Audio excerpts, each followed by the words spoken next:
Welcome to the Three Martini Lunch. Grab a stool next to Greg Columbus of Radio America and Jim Garrity of National Review. Three Martinis coming up. So glad you're with us for the Monday edition of the Three Martini Lunch. Jim Garrity is away, and it's got to be killing him. He would love to be talking today, but he's on a much-deserved vacation, and here in his place, we are thrilled to have Tevi Troy. He's a presidential historian. He is a senior fellow at the Ronald Reagan Institute. He is a huge diehard fan and a Three Martini Lunch fan, so that'll always get you everywhere you want to go. Tevi, sorry we don't have a bigger news day for you, but we're really glad to have you. Well, it's great to be here. I really am going to have a great time channeling Jim today with that kind of wry sense of humor that he has and the ability to find a way to mention Die Hard no matter what the situation, no matter how big the emergency, he can always find a way to bring Die Hard in there. And we will get close to the LAPD today. We're going to talk about the LA Sheriff's Office, which is not an entity that was present, as far as we know, at Nakatomi back in '88, but they have definitely beclowned themselves over the last 48 hours. So it sounds like Wayne T. Robinson is working for them. Yeah, he's shifted over to the sheriff's office. But all right, well, we got a lot to get to when we're talking about the U.S. strikes on Iran over the weekend, what we can expect to follow that, and some of the most ludicrous responses. So we're going to be talking all about the U.S. strikes on the Iranian nuclear facilities. But in the meantime, let's talk about Hillsdale College, because when you're talking about understanding the roots of Western civilization, when you're talking about understanding the institutions that underpin our society and make it successful, Hillsdale is second to none in that department when it comes to higher education. And right now they have a very special focus on capitalism. You go to most other schools, they'll tell you capitalism is evil. The people in charge of capitalistic enterprises are greedy and they exploit people. No. Capitalism is the most successful economic system ever devised, and now Hillsdale College can teach you the truth about it in a free online course entitled Understanding Capitalism. In fact, Hillsdale offers more than 40 free online courses. That's right, they're free. You can learn about everything from the United States Constitution, the stories in the book of Genesis, the rise and fall of the Roman Republic, or the history of the ancient Christian church with Hillsdale College's free online courses. In Understanding Capitalism, you'll learn about the role of profit and loss, why capitalism depends on private property rights, the rule of law, and above all, freedom, and why capitalism is fundamentally moral. It encourages morality, does not undermine it. So go right now to hillsdale.edu/martini to enroll in this course, Understanding Capitalism. There's no cost, and it's easy to get started. That's hillsdale.edu/martini to enroll for free. All right, Tevi, Saturday night, minding my own business, and I get a call from a relative saying, hey, you should probably turn on the TV right now. We had just found out that the United States had, in fact, bombed 3 major nuclear sites in Iran, Natanz, Fordow, and Isfahan. And we found out that it was B-2 bombers. We knew that would probably be the case. There are only so many vehicles who can carry bunker busters, which were the weapon of choice in a number of instances here. And so we're still waiting, I think, for official battle damage assessment. President Trump, as you'll hear in just a second, believes that the nuclear program was obliterated. Others are taking more of a wait-and-see approach, since a lot of the destruction, if it happened, occurred underground, so you can't necessarily see that from aerial reconnaissance. But in terms of the way this was carried out was amazing. Tevi, you had all these B-2 bombers taking off from Whiteman Air Force Base in Missouri. I'm sure the left will have a problem with the name of the base, for starters, but nonetheless, they flew directly from Missouri to Iran, dropped the payloads, and flew all the way back with some refueling help along the way, of course. Once they were out of Iranian airspace, Trump made it public. Also, you had folks like Jennifer Griffin from Fox News and others saying this is some of the best operational security we've ever seen. There were no leaks in the halls of the Pentagon or anything like that. And a lot of people are saying, well, yeah, that's because Trump didn't bother to tell the Democrats on the Intelligence Committee until after it was done, which I think brings a lot of merit to it. But here's what the president said on Saturday night in a brief statement from the White House. A short time ago, the U.S. military carried out massive precision strikes on the 3 key nuclear facilities in the Iranian regime: Fordow, Natanz, and Isfahan. Everybody heard those names for years as they built this horribly destructive enterprise. Our objective was the destruction of Iran's nuclear enrichment capacity and a stop to the nuclear threat posed by the world's #1 state sponsor of terror. Tonight, I can report to the world that the strikes were a spectacular military success. Iran's key nuclear enrichment facilities have been completely and totally obliterated. Iran, the bully of the Middle East, must now make peace. If they do not, future attacks will be far greater and a lot easier. So, Tevi, whether it's the big picture of what was accomplished, maybe the cloak and dagger of Trump saying 2 weeks and then a day or two later carrying out the mission, or maybe some of the details that we've learned over the last 48 hours, what struck you most as you learned about all this? Well, the first thing is I could summarize Trump's speech in 4 words of a movie line from a great movie. He basically said, as in Team America, World Police, "Hey, terrorists, terrorize this." So Trump was putting the Iranians on notice that we can take out their facilities, that we could take out more if we want. And the operational security was impressive. There were no Pete Hegseth WhatsApp chats or anything that we have to worry about.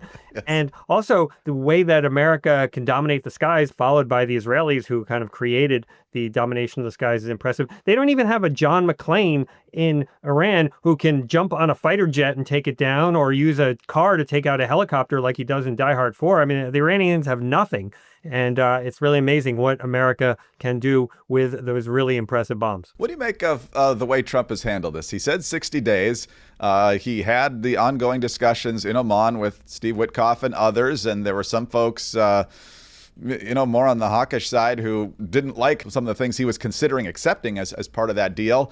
And then the 60 days are up. The president gets pretty aggressive in his language following the start of the Israeli strikes on June 12th. Then he says, 2 more weeks. Let's give him 2 more weeks. Then Iran says, we're not interested in talking to you. Boom. Next day, this happens. What do you make of the way he handled all that in terms of, in some ways, transparency and in some ways, cloak and dagger? Trump is an opportunist. For 10 years, he's been saying Iran cannot have a nuclear weapon. And he saw an opportunity to take care of this. And yeah, he used some bluster and he used some negotiating. It's kind of like the line from Olympus Has Fallen. Who said anything about negotiating, right? I mean, he was talking about we're going to give them 2 weeks. And then he took advantage of that window when they might have been a little asleep at the switch. And again, amazing operational security, amazing technical work by our men and women in uniform. And I think Trump kind of used the fact that all attention is on him at all times. He even had that meeting with Steve Bannon right beforehand, where people thought, oh, he's meeting with Bannon. That means he's not going to go forward with any attack in Iran. And I think he played the press and the Iranians brilliantly. Yeah, no, he really kept his cards close to his vest. Sometimes he was very clear about what he wanted, like the 60 days. And other times it was definitely a sleight of hand, like sending the B-2s west, or at least saying that they were headed west when they were really headed east, and throwing everybody off on the timetable. And so fascinating to watch, and again, 30-plus hour missions. I mean, that is not easy in a number of different ways for these pilots. So they certainly deserve our great thanks, as well as those on the naval vessels who fired a bunch of Tomahawk cruise missiles into these places. And so what's your read, last question on this topic, about the battle damage assessment? It's hard to know from aerial when so much of the work was hundreds of feet underground. If there's not a full implosion, it's hard to know exactly what happened. So who do you believe, and how soon do you think we'll know? Yeah, well, I mean, I trust the Israelis on this, and the Israelis seem pretty happy with what's going on. I mean, Trump, sometimes there's a little bluster in what he says. So I would like to see the BDAs. That's the new phrase, or the battle damage assessment, this phrase that came out of nowhere that everyone's suddenly using. The one people I won't trust are the media, because, these are the people who hear about Helsinki syndrome and say Helsinki, Sweden. So we don't trust the media, but I will trust what we hear from our intelligence services and from our armed forces. Yeah. So now the question is, what comes next? We'll be talking about what the Iranians might do next. They've already foreshadowed a couple of things, but what might the U.S. do next and beyond? But first, this is an ad by BetterHelp, and men today face immense pressure to perform, to provide, keep it all together. So it's no wonder that 6 million men in the United States suffer from depression every year, and often it goes undiagnosed.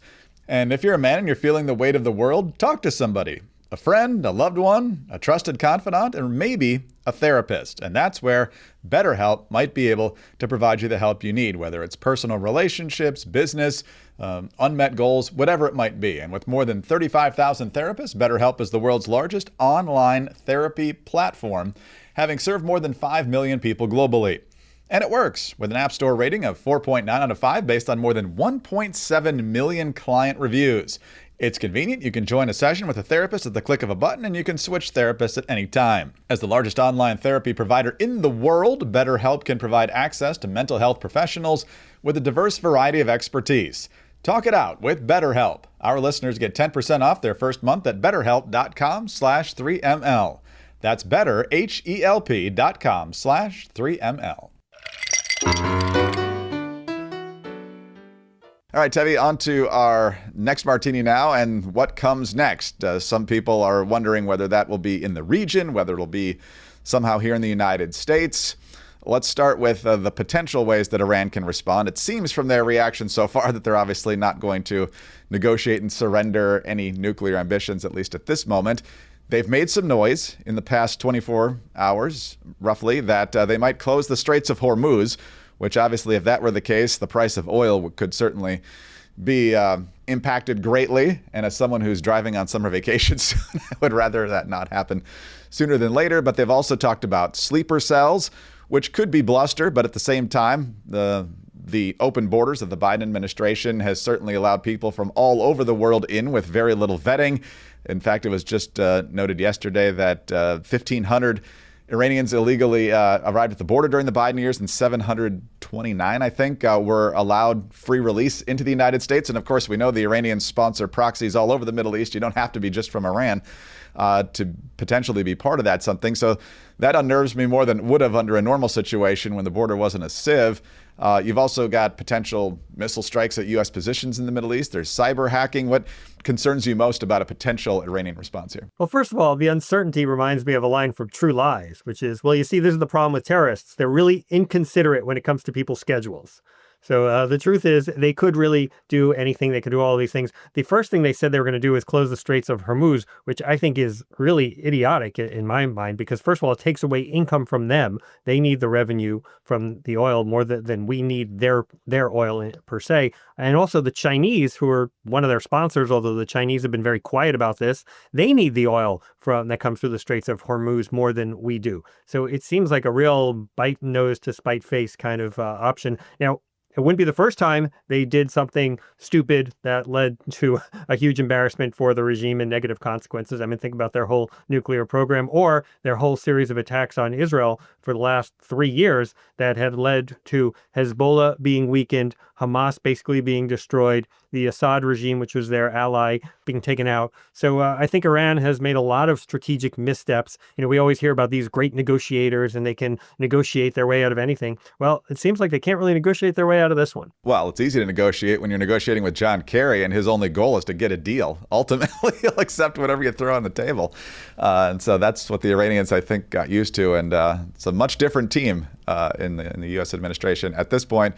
What about from the Israeli perspective? We were just talking, Jim and I, last week, that the Iron Dome has been a little bit less effective against more sophisticated missiles. What do you expect aimed at Israel? I think there is some of that talk that the dome hasn't been effective, but it's actually been amazingly effective, and also so is the Israeli response. I mean, the Israeli approach has been to get the missiles left of boom, meaning before they take off, by taking out the launchers. And supposedly they've taken out half of Iran's launchers. So Iran may still have the stockpile of missiles, but they can't really take off the launchers. And I also start to wonder, how much longer will Iranian military personnel man those launchers, because, you know, what's going to happen to them? We already saw that there's one case the launcher was abandoned just in the streets of Tehran. So are these people just going to abandon their positions when they sense that the U.S. and Israel has complete dominance of the skies, and maybe they don't want to die for this regime that might be on its last legs? Supposedly, the Ayatollah Khamenei has come up with a list of people he wants as his successors should he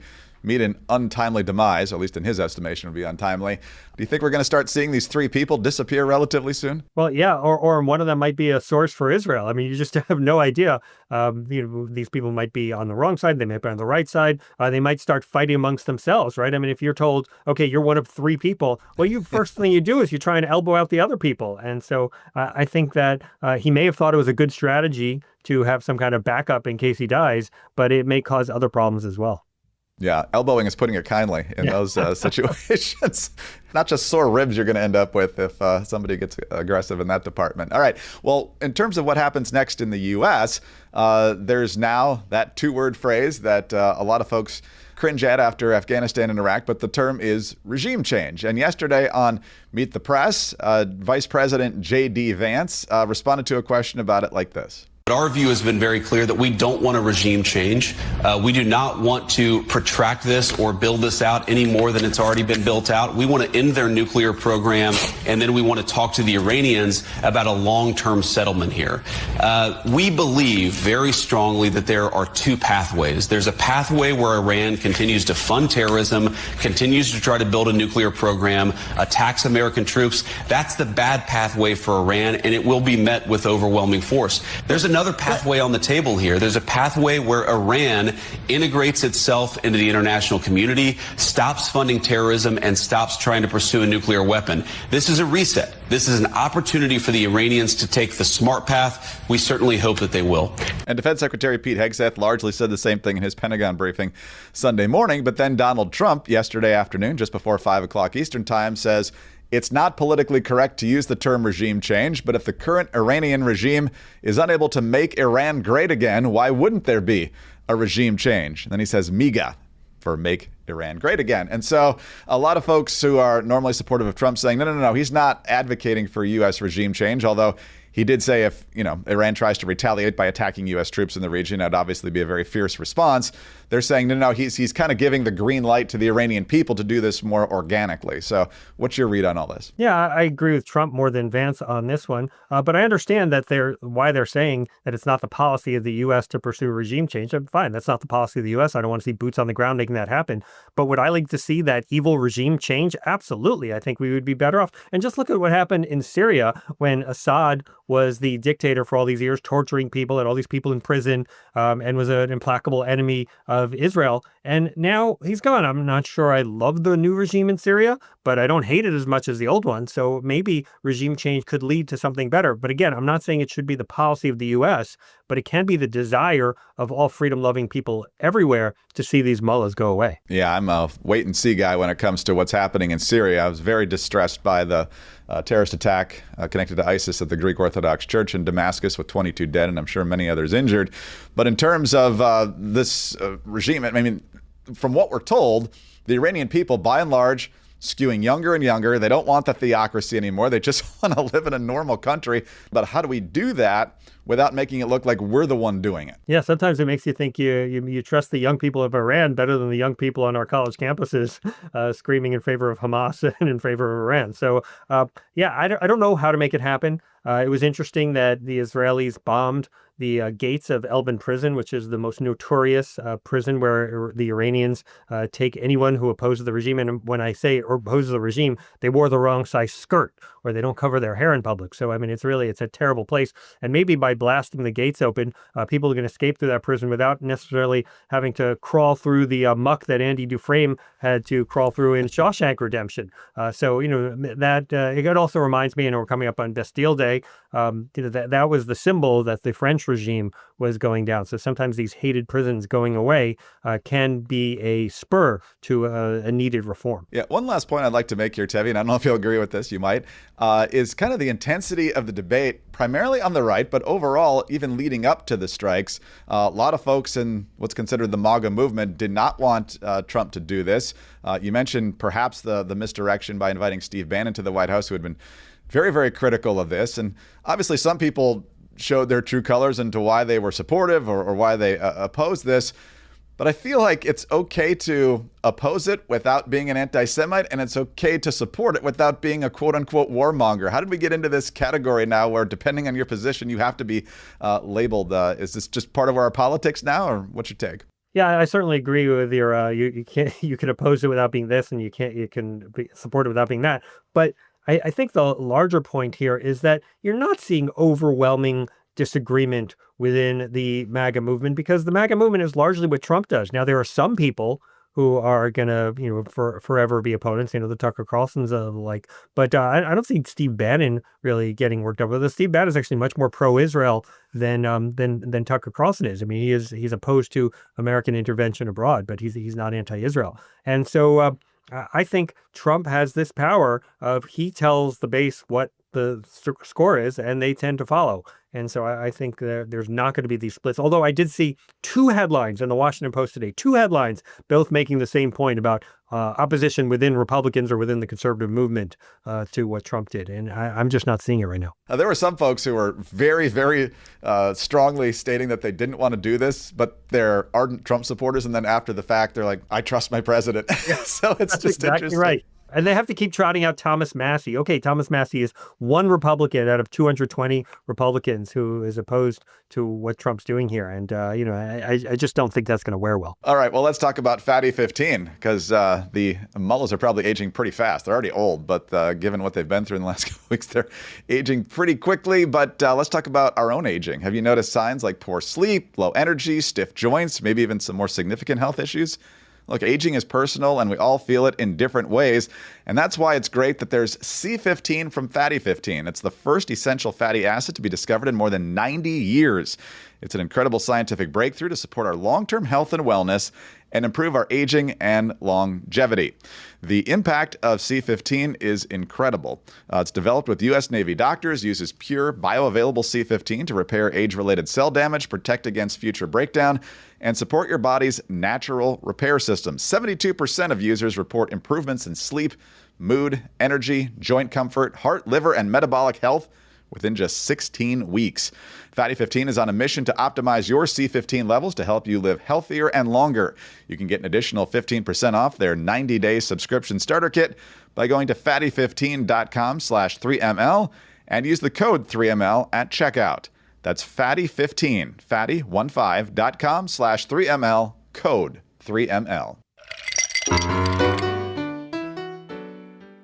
All right, Tevi, well, in a story this big, you're going to get some wacko reactions, particularly from the left, and this situation did not disappoint either. A couple of tweets that certainly drew our attention. We'll talk about a couple other things in a little bit later in this martini, but first of all, you got AOC saying, quote, "The president's disastrous decision to bomb Iran without authorization is a grave violation of the Constitution and congressional war powers. He has impulsively risked launching a war that may ensnare us for generations.